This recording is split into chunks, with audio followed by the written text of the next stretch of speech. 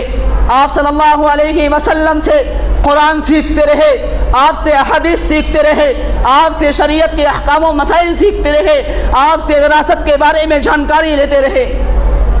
اور جب کچھ دن گزر گئے، ہمارے ابا اور قبیلے کے لوگ آنے لگے۔ اللہ کے نبی نے کہا جا تو رہے ہو لیکن فلاں نماز فلاں وقت میں پڑھنا، فلاں نماز فلاں وقت میں پڑھنا۔ اور اللہ کے نبی نے فرمایا جب نماز کا وقت آئے گا تم میں سے کوئی ایک اذان دے گا۔ کیا کہا اللہ کے نبی نے؟ تم میں سے کوئی ایک اذان دے گا۔ اور اذان کے لیے آپ نے متعین نہیں کیا کہ اذان کون دے گا، آپ نے متعین نہیں کیا، آپ نے کہا کوئی بھی اذان دے سکتا ہے، عالم بھی اذان دے سکتا ہے، جاہل بھی اذان دے سکتا ہے، جوان بھی اذان دے سکتا ہے، لڑکا بھی اذان دے سکتا ہے، یعنی چھوٹے اور بڑے اذان کوئی بھی دے سکتا ہے اذان۔ شرط یہ ہے کہ اذان اسے یاد ہو، اذان کی کلمات اسے یاد ہوں، معلوم ہو، ادا کر لیتا ہو قاعدے سے۔ وہ لڑکا خود کہتا ہے کہ اللہ کے نبی نے کہا تھا کہ جب اذان دی جائے گی اور تم میں سے نماز وہ پڑھائے گا۔ آپ نے یہاں شرط لگائی، اذان کے لیے آپ نے شرط نہیں لگائی، اور اللہ کے نبی نے یہاں شرط لگائی کہ تمہاری نماز وہ پڑھائے گا جو قرآن کا تم میں سب سے زیادہ جانکار ہوگا۔ اذان کے لیے آپ نے حکم نہیں لگائی، نماز کا مسئلہ آیا، جماعت کھڑی ہونے کی بات آئی، نماز پڑھانے کا مسئلہ، نماز پڑھانے کی بات آئی، اللہ کے نبی نے شرط لگا دیا کہ تمہاری نماز وہ پڑھائے گا جو قرآن تم میں سب سے زیادہ جانکار ہوگا۔ عمر بن سلمہ رضی اللہ تعالیٰ عنہ کہتے ہیں ہمارے ابا اور قبیلے کے لوگ آئے، ہمارے ابا اور قبیلے کے لوگ آئے اور اللہ کے نبی جناب محمد رسول اللہ صلی اللہ علیہ وسلم کے بتائے ہوئے طریقے کے مطابق جب نماز کا وقت آیا، اذان دی گئی، عمر بن سلمہ کہتے ہیں اذان دی گئی، جب نماز کا وقت آیا، لوگوں کی قیام کا وقت آیا، نماز پڑھانے کی بات آئی، لوگوں کی قیادت کا مسئلہ آیا، اللہ کے نبی صلی اللہ علیہ وسلم کے بتائے ہوئے نسخے اور اصول کے مطابق تلاش کیا جانا لگا، تلاش کیا جانا لگا۔ عمر بن سلمہ کہتے ہیں، سنو، عمر بن سلمہ کہتے ہیں کہ اللہ کے نبی جناب محمد صلی اللہ علیہ وسلم کی اس بات کو لے کر ہمارے ابا اور قبیلے کے لوگ تلاش کرنے لگے، بوڑھوں میں تلاشا گیا نہیں ملا، جوانوں میں تلاشا گیا نہیں ملا، اور جب بچوں کی باری آئی تو مجھے سب سے زیادہ قرآن کا جانکار لوگوں نے پایا۔ کتنا سال کا لڑکا ہے؟ 6 سال کا لڑکا ہے، اور وہ خود وجہ بھی بتاتے ہیں کہ آخر لوگوں نے مجھے کس کی وجہ سے مصلی پر آگے بڑھایا۔ وہ خود وجہ بتاتے ہیں کہ میں چھوٹا سا تھا اور روزانہ میرا یہ تصور تھا، میرا یہ خیال تھا کہ میں اسی گزرگاہ پر جاتا، اسی راستے پر جاتا تھا اور بیٹھ جاتا تھا، مدینہ سے آنے والے آتے، میں ان سے پوچھتا کہ تم اپنے نبی سے ملاقات کر کے آئے ہو؟ وہ کہتا ہاں، وہ کہتے ہاں، تو میں ان سے سوال کر لیتا کہ تمہارے نبی نے تمہیں کیا بتایا ہے؟ سوال کرنے کا نتیجہ ہے یہ، اس لڑکے کو امامت کے لیے آگے بڑھانا، یہ سوال کرنے کا مسئلہ ہے، قرآن کا مسئلہ ہے، حافظ قرآن کا مسئلہ ہے، کہ وہ لڑکا سوال تو کرتا ہے لیکن ہماری اور آپ کی طرح سننا ایک کان سے دوسرے کان سے اڑا دینا، وہ لڑکا اس طرح نہیں کیا، وہ لڑکا کیا تو اس طرح کیا، کہتا ہے وہ لوگ جو مجھے بتاتے میں بڑی جوش کے ساتھ اسے سنتا، بڑی خوشگواری کے ساتھ اسے سنتا، ذوق بذوق میں اسے سنتا، اور سننے کے نتیجے میں مجھے لوگوں نے قرآن کا سب سے زیادہ جانکار پایا، سب سے زیادہ جانکار پایا، اور لوگوں کو پتہ چلا کہ یہ لڑکا قرآن کا سب سے زیادہ جانکار ہے، لوگوں نے امامت کے لیے آگے بڑھا دیا۔ ایک نماز کا مسئلہ نہیں تھا میرے بھائی 6 سال کے لڑکے کے لیے، ایک نماز کا مسئلہ نہیں تھا، بہت ساری نمازوں کا مسئلہ تھا، ساری نمازوں کو عمر بن سلمہ رضی اللہ تعالیٰ عنہ پڑھاتے رہے۔ اور ایک بات یہ بھی بتا دوں کہ بعض لوگ کہتے ہیں نابالغ کی امامت درست نہیں ہے، جہاں تک یہ مسئلہ ہے کہ نابالغ کی امامت درست نہیں ہے، اور یہ مسئلہ کہ عمر بن سلمہ رضی اللہ تعالیٰ عنہ اس قبیلے کی مسجد میں امامت کروا رہے ہوں اور اللہ کے نبی صلی اللہ علیہ وسلم کو پتہ نہ ہو، اس کی خبر نہ ہو، میرے بھائیوں یہ بے جان بکواس ہے، یہ آپ کو اس دین سے پھیرنے کی کوشش کی جا رہی ہے، اور اللہ کے نبی جناب محمد رسول اللہ صلی اللہ علیہ وسلم کے دور میں کہیں بھی کوئی خامی پیش آئی، اللہ کے نبی جناب محمد رسول اللہ صلی اللہ علیہ وسلم نے کہیں بھی کوئی غلطی کیا، اللہ رب العالمین نے بذریعہ جبرائیل علیہ السلام کو اللہ کے نبی صلی اللہ علیہ وسلم کو آگاہ کیا۔ اگر یہ لڑکا امامت کروا رہا ہوتا اور اللہ کے نبی کو اس بات کی پتہ نہ ملی ہوتی تو اللہ کے نبی جناب محمد رسول اللہ صلی اللہ علیہ وسلم کو اللہ رب العالمین بتا دیتا، اللہ رب العالمین وحی کے ذریعہ حضرت جبرائیل علیہ السلام کو بھیج کر بتا دیتا اللہ رب العالمین۔ اور یہ بیجا بکواس ہے، میں بتانا یہ چاہتا تھا کہ نابالغ کی امامت درست ہے بشرط یہ کہ اسے قرآن اچھی طرح سے یاد ہو، پڑھ لیتا ہو، قاعدے سے حروف کی ادائیگی کر سکتا ہو، یہ بتانا چاہتا ہوں۔ کہہ یہ رہا تھا کہ وہ لڑکا ایک نہیں تمام نمازوں کی امامت کرواتا ہے، اتنا چھوٹا لڑکا کہ 5، 6 اور 7 سال کا لڑکا سجدے کے اندر جاتا ہے، بسا اوقات اس کا کپڑا اڑ جاتا ہے، پیچھے سے اس کا کپڑا اڑ جاتا ہے، اور قبیلے کی عورتیں اس کی شرمگاہ دیکھ لیتی ہیں، اس کی شرمگاہ دکھائی دینے لگتی ہیں۔ اس سے ایک مسئلہ یہ بھی واضح ہوتا ہے کہ اس دور میں عورتیں بھی مسجد کے اندر نماز پڑھنے آتی تھیں، یہ الگ بات ہے۔ اور وہ لڑکا سجدے کے اندر جاتا ہے، اس کا کپڑا اڑ جاتا ہے، اس کی شرمگاہ دکھائی دینے لگتی ہے۔ 6 سال کا لڑکا امامت کر رہا ہے، اور اس قبیلے کی عورتوں نے مردوں سے شکایت کی، کہا ہمارا امام تو ایسا ہے جس کی شرمگاہ بسا اوقات تو دکھائی دینے لگتی ہے۔ جب قبیلے کی عورتوں نے مردوں سے شکایت کیا، وہ لڑکا خود کہتا ہے قبیلے کی عورتوں نے مردوں سے شکایت کیا تو قبیلے کے لوگ نے میرے لیے ایک پیسہ اکٹھا کیا، میرے لیے پیسہ اکٹھا کیا اور میرے لیے ایک بڑا سا جبہ سلوایا، ایک بڑا سا کرتا سلوایا، جس کو میں پا کر اتنا خوش ہوا کہ میں ابھی اس سے پہلے کبھی اتنا خوش ہوا نہیں تھا۔ سوچو یہ کس کی برکت ہے؟ قرآن کی برکت ہے نا۔ 6 سال کے لڑکوں کا کپڑا سارے قبیلے کے لوگ، سارے محلے کے لوگ پیسہ اکٹھا کر کے اس کے جبے کو سلواتے ہیں، اس کے کپڑے کو سلواتے ہیں۔ میرے بھائی سوچو یہ کس کی برکت ہے؟ یہ قرآن کی برکت ہے۔ اتنا چھوٹا لڑکا کہ سارے مقتدی پیچھے ہیں، وہ لڑکا محراب کے اندر جاتا ہے، بوڑھے لوگوں کو پیچھے رہنا پڑا، جوانوں کو پیچھے رہنا پڑا۔ 6 سال کا لڑکا امامت کر رہا ہے، 6 سال کا لڑکا امامت کر رہا ہے۔ بسا اوقات وہ محراب کے اندر جاتا ہے، اگر وہ اللہ اکبر کہتا ہے لوگ اللہ اکبر کہتے ہیں، وہ کھڑا ہوتا ہے لوگ کھڑے ہوتے ہیں، وہ جھک جاتا ہے لوگ جھک جاتے ہیں۔ 6 سال کا لڑکا آپ کو مجبور کر رہا ہے، کیا چیز ہے آپ کو مجبور کر رہی ہے؟ میرے بھائی میں نے کہا ہے بڑے بڑے ادباء ماہرین کو یہاں گھٹنے ٹیکنے پڑتے ہیں۔ دنیا کے کسی بھی کونے کا سردار ہو، دنیا کے کسی بھی کونے کا سردار ہو، کو کسی بھی ملک کا حکومت چلانے والا ہو، لیکن اس قرآن کے سامنے سب کو جھکنا پڑے گا۔ میرے بھائیو 6 سال کا لڑکا سارے مقتدی کو، سارے قبیلے کے لوگ کو جھکا دیتا ہے اور اس کے ایک اشارے پر سارے لوگ سجدے میں جانے کے لیے مجبور ہو جاتے ہیں۔ میرے بھائیو سوچو یہ قرآن کی برکت ہے۔ یہاں یہ نہیں دیکھا جاتا کہ ہمارے سامنے کون ہے، بڑا ہے چھوٹا ہے، یہاں یہ نہیں دیکھا جاتا وہ حافظ قرآن ہے، وہ قاری قرآن ہے، شرط یہ ہے وہ قاری قرآن ہو، حافظ قرآن ہو۔